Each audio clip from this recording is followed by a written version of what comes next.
Hi, hello everyone watching this live, watching this on replay. Thank you so much for joining Jess and myself. My name is Lola Adeyemo and I'm an employee resource group consultant. And I use the term employee resource groups, but really it's communities within your workplace. And so I partner with companies that really want the employee experience to be different, even as you pursue your customer product goals, right? What about the people that work with you? So, employee resource groups, business resource groups, affinity groups. And part of the conversations, part of the LinkedIn Live conversation is to bring conversations and topics and themes to the forefront that really companies and leaders and employers need to be thinking about. And today, Jess and I are going to be talking about intersectionality from the working mom aspect. And before I let you introduce yourself, Jess, I just wanted to share that the first call Jess and I had, I was having a toddler throwing a tantrum and getting stressed out, and I hopped on the call very late. And at that time, I didn't even remember her background and the work she was doing. And but it came so naturally because I showed up all frazzled because I just had to calm down a 4-year-old. And I did that after a meeting. I had another meeting. It just felt like I was all over the place. And I came on the call and I was all apologetic. And she had this huge smile on her face. And she said, "It's okay." And we took a couple of minutes just let me get settled. Um, Mm-hmm. so I appreciate that. And, Mm-hmm. you know, that empathy as a working mom, it goes a long way. So here we are today having a conversation that hopefully will give you all listening, watching, something to walk away with and a little perspective and ways to think about inclusion in the workplace. So, Jess, do you want to introduce yourself first from the perspective of intersectionality? You know, that's a topic I talk a lot about as a woman, as a mom. What are the intersections that you would use to describe yourself if you Mm-hmm. were to think of that word and the layers? Ooh, the human layers. So thanks for introducing me, Lola. And honestly, thank you for having me. I so enjoyed our conversation. I think we both looked at each other and said, should we talk about this, on a larger platform? So I'm happy to be here. And the intersections, of course, I have to start with as mother, a badge I wear with complete humility and honor and privilege. And honestly, a badge that I've taken back recently to really own the motherhood story and value of motherhood with honor. I left a career in the biotech industry. So, most recently, the intersection would have been a corporate woman leader. And so now I'm an entrepreneur, I'm an advocate. So, my second badge of honor is advocacy and bringing a voice to the invisibility that many working mothers have.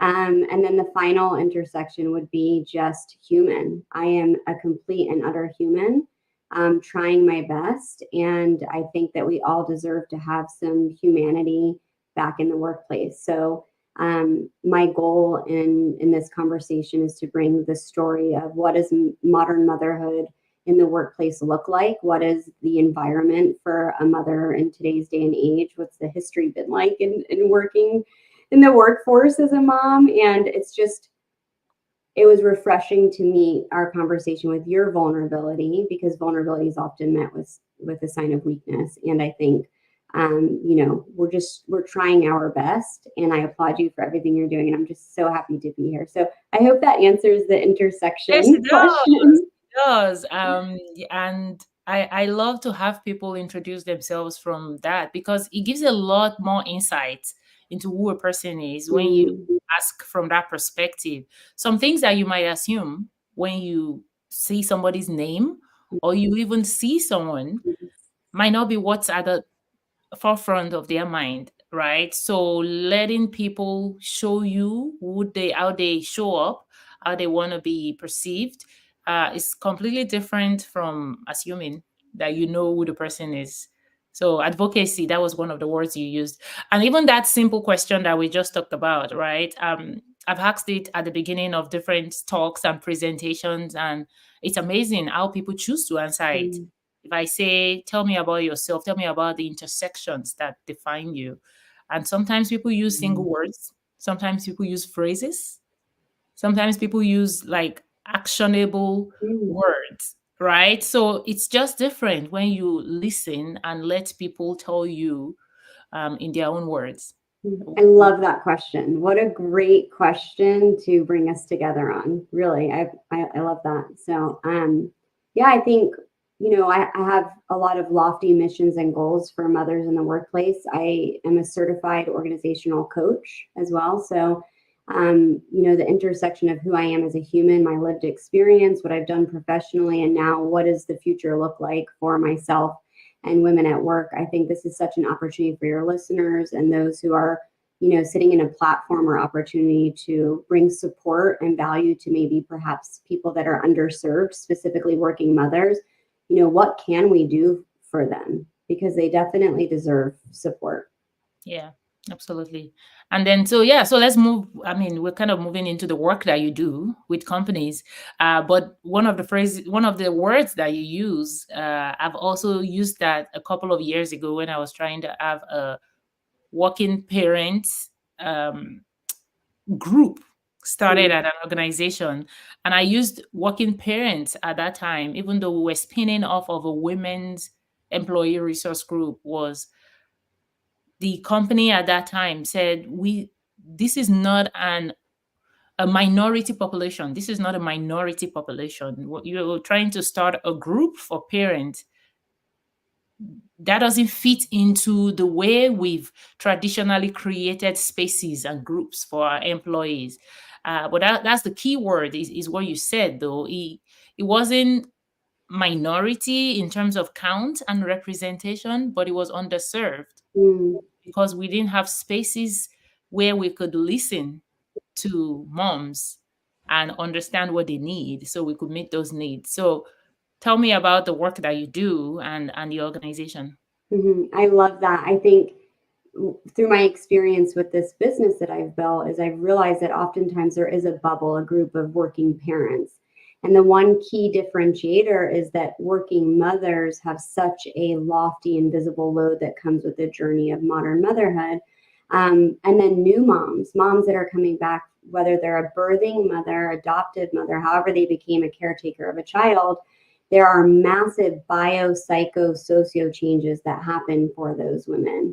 And there's a term that was originally coined in the 70s called matrescence. It's the journey of becoming and being a mother. And so, yes, parents both go through shifts and changes. And even fathers, 1 out of 10 fathers experience postpartum depression after a child's born. But mothers, regardless of age and stage of children, they're going through massive shifts, identity changes, psychological, physical changes. And so women span across all ethnicities, diverse backgrounds, but the one thing they have in common is motherhood.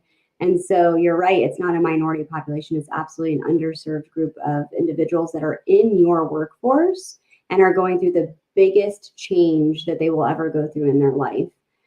So the work that I do, my company is called Elixir Coaching and Consulting, and we consult organizations on how can you bridge the gap between your company and the mothers and women that work there. And so it's really, to your point, intersectionality on the human themselves. There are so many fights happening for working moms, pay equity, affordable childcare, flexible work environments. Those are pretty big, lofty goals. But my mission with my organization is to focus on the woman themselves. How can they be supportive? How can their leaders and managers understand? How can we retain them in the workforce? Some stats that are shocking that I've learned and navigated myself in my commercial experiences: 43% of highly qualified women report being severely disengaged in the workplace. And that makes so much sense to me because you're juggling an immense amount of work as a modern working mother today.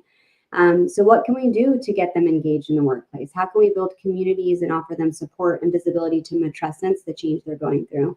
And then 43% of mothers leave within the first 5 years of having children. We need women in the workforce. Yeah. We need them. I mean, 25 organizations that have 1 out of 4 female executives have 10x profits, yet 40% leave. So you can see the disconnect there.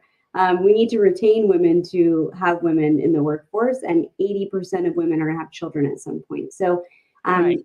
at Elixir, we're supporting the women themselves so that they can show up to work and show up at home.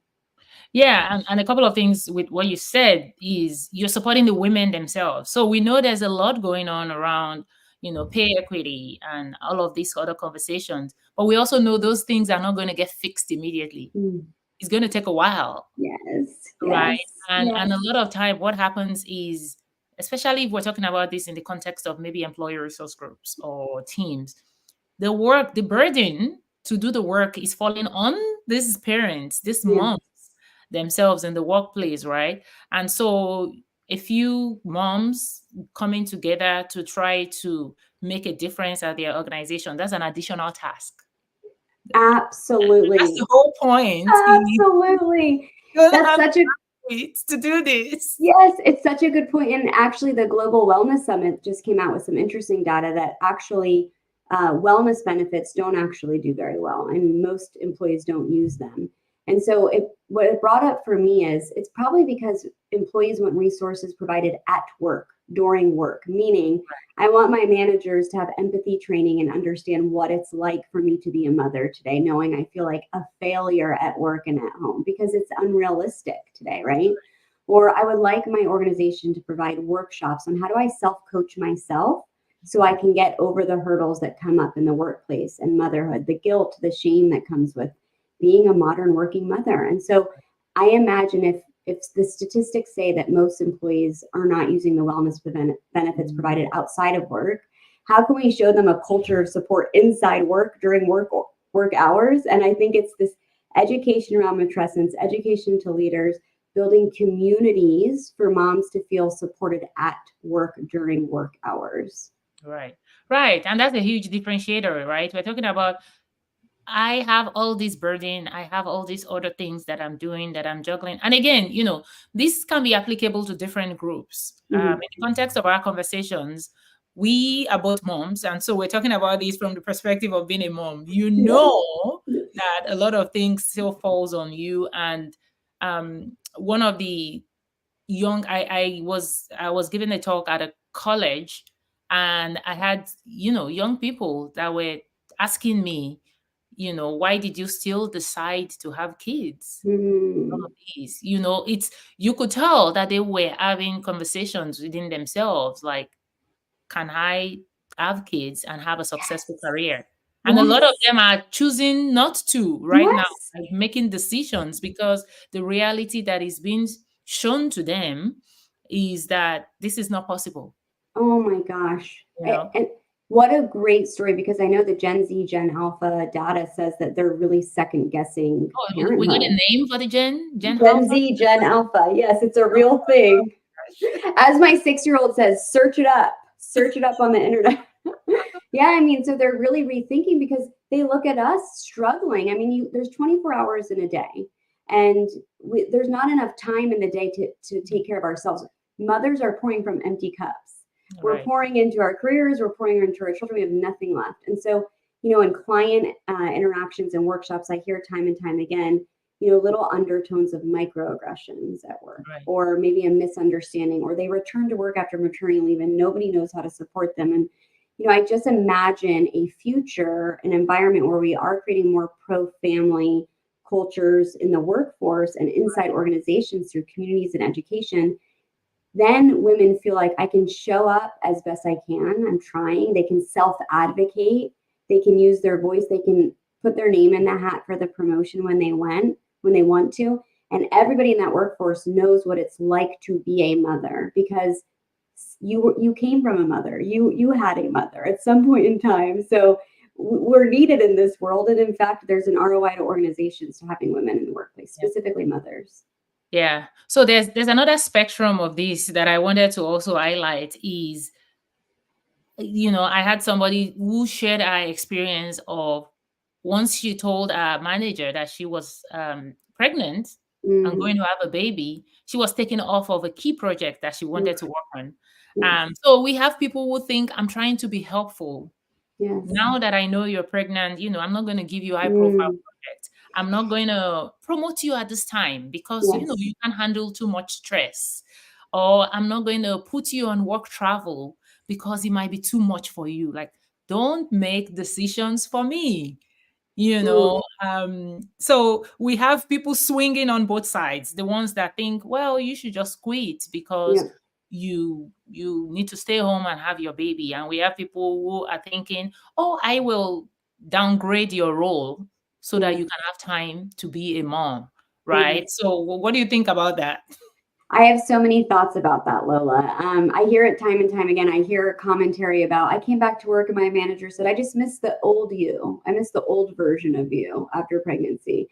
I hear stories about layoffs during postpartum and pregnancy because the same thing. They think, oh, well, they probably won't want to come back anyways. And then your story, it really resonates. And I think that's where the coaching education, a culture of coaching, I think coaching gets kind of a bad rap sometimes, but it's really bringing a sense of active listening, understanding, seeking to understand, vulnerably having conversations, radical candor between two so that you can understand what is the mindset of your employee, what do they need, and then also take the load off of you as a leader too, to create a safe space for that individual to be heard and understood. And I think that's where the community piece comes into play as well.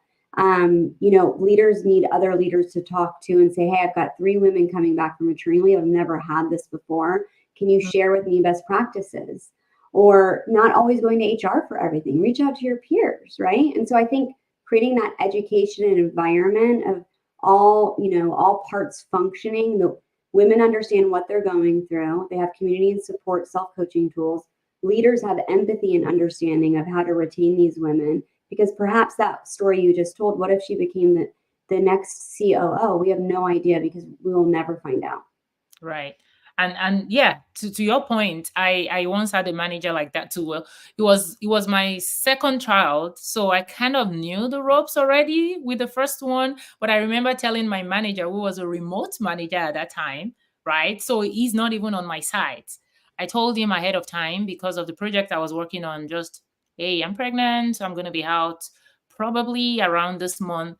And he was panicking. He's like, Mm, I'm so sorry. What do you need from me? I've never had an employee. Do you need to, can you still work? Like, what do you, he was really trying to yes. help, but he was confused. And as a people manager, this is the kind of education and coaching that we're talking about. Like, make sure that it's not this dark hole that nobody talks about. Yes, Make sure that your exactly. people leaders are equipped to support Yes.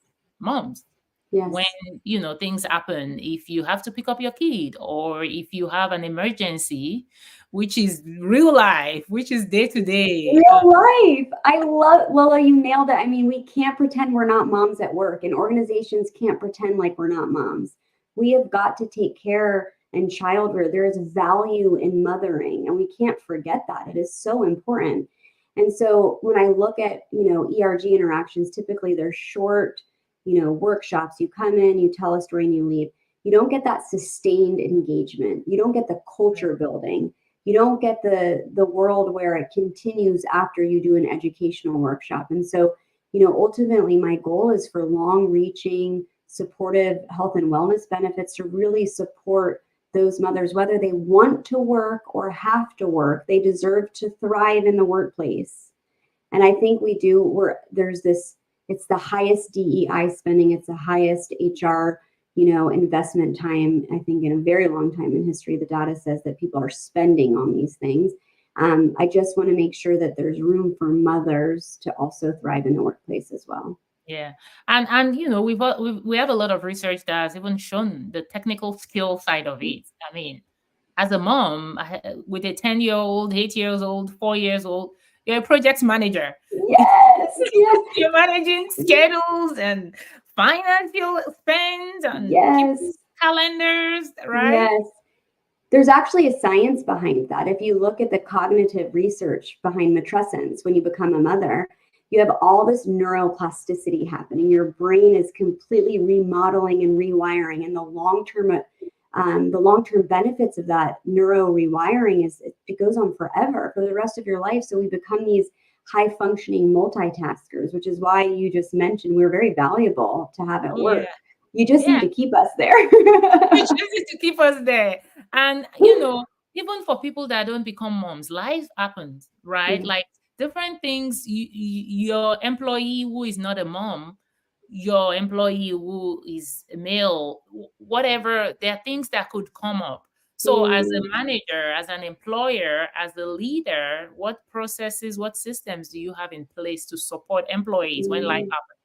Because sometimes it's a phase. Yes. Sometimes, something happens over the next couple of months. If you can't support your moms Hmm. before and after they come back from maternity, Yes. you can't support them through a phase. Do you really value their skills?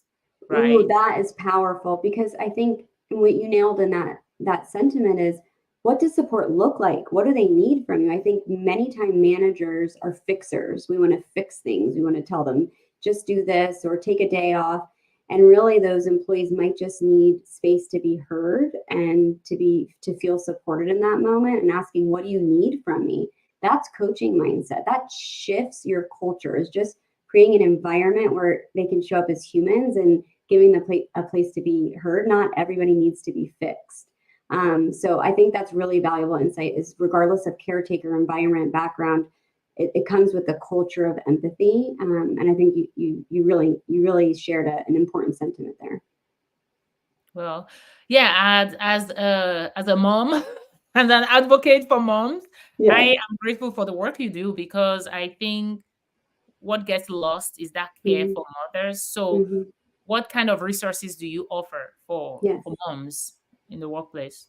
So, Elixir Coaching and Consulting, my organization right now, we have a variable of tailored and bespoke packages. But really, what we're trying to do is build that retained, sustained engagement within organizations. So, not just the mothers are being supported with self coaching tools and education, but their colleagues and their leaders also understand.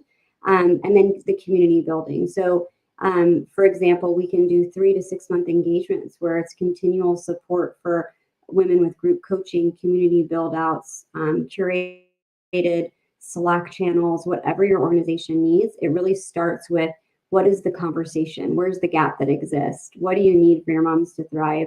And figuring out how can we bridge that gap. Right.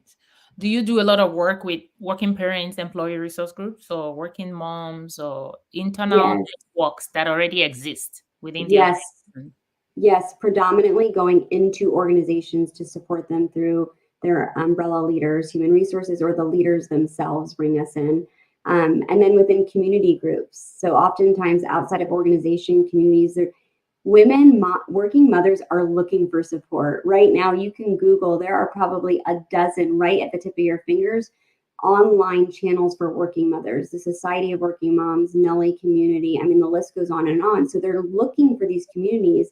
What would it look like if they existed inside the company where they have somebody to lean on, a peer in their organization? So I think the community building is really important for working mothers as well. One-on-one return to work coaching, that's another big part of our organization, is when you come back from maternity leave, what's the return to work plan for your leaders to welcome you back? And then also mom herself, how can she feel supported during probably the most difficult time in her career? Yeah. I mean, talking about time and phase, there's also different stages, right? So we're talking about pre-delivery, during maternity, some of the healthcare challenges or benefits and all of that. And then after you return from maternity, but then talk about raising little kids, raising teenagers, like different phases of motherhood, right? Yes, Different needs, different as you needs. said. Yeah. Oof, that's beautiful. And I like to refer to it as seasons.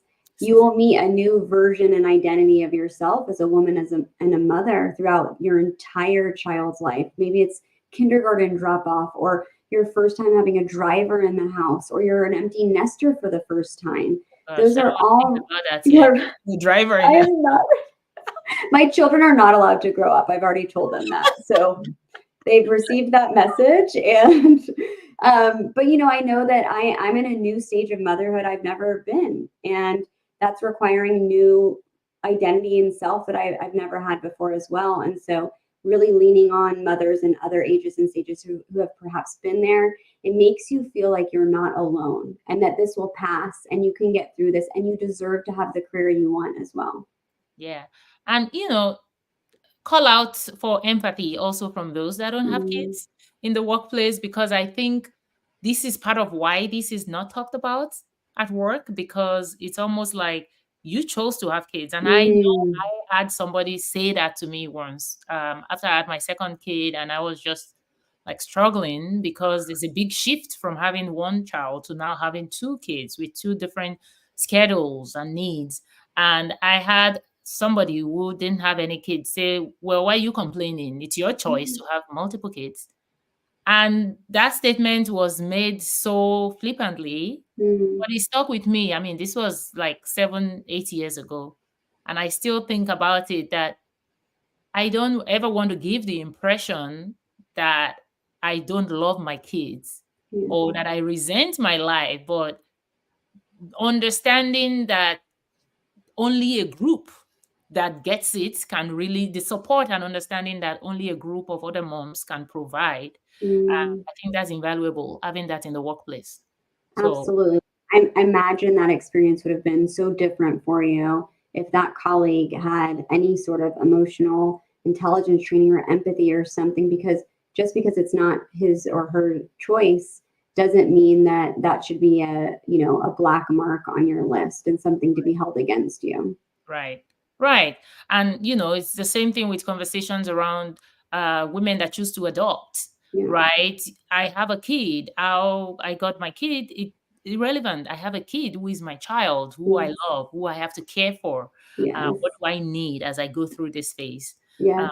so thank you so much, Jess, for chatting with us about these. I think there are certain conversations that should be happening within the workplace that are not really happening. But for moms that are listening who have thriving careers and who want to continue to thrive in their careers, any final thoughts, any final notes that you want to leave them if they're Yeah. listening?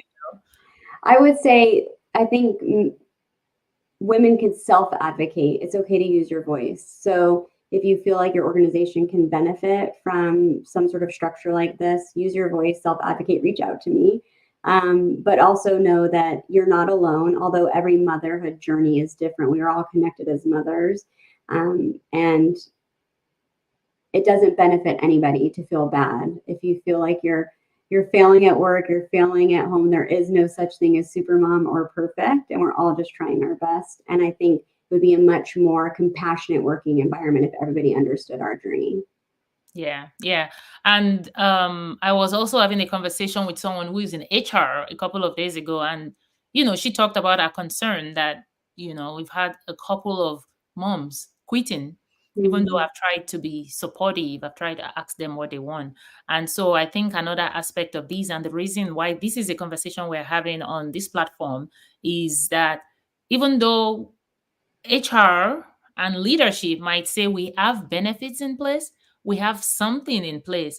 The actual employee who consumed like 2 days worth of orientation when they were hired, mhm, but they didn't need half of that mm, benefit at that time. Where do yes, people find the resources that they need when they need it?